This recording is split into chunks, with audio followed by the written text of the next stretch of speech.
Group D 2017 সালে এই question এসেছিল।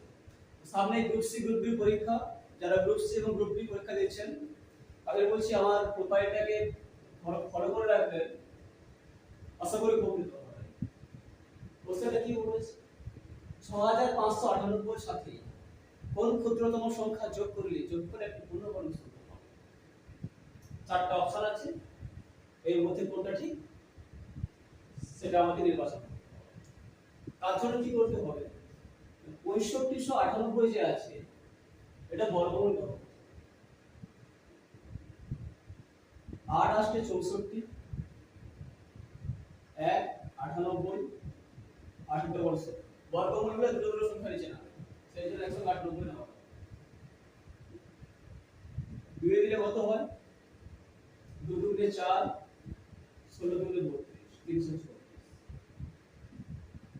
এবারে 324 198 থেকে কত বড় সেটা দেখতে হবে। নিশ্চয়ই কত বড় হবে? 126 বড়।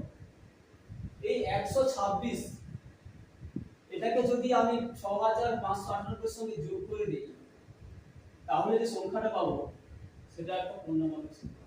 কিন্তু আমাকে ওই সংখ্যাটা বের করতে বলেনি, আমাকে শুধু বলেছে যে কোন সংখ্যাটা যোগ করতে হবে।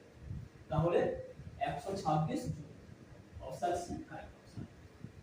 যদি বলতো কোন সংখ্যা বিয়োগ করতে হবে তখন এখানে 2 ইউজ করেছিলাম, তখন সেখানে 1 ইউজ করতাম। 1 ইউজ করলে কত হতো? এটা হতো 161, বিয়োগ করলে কত হতো?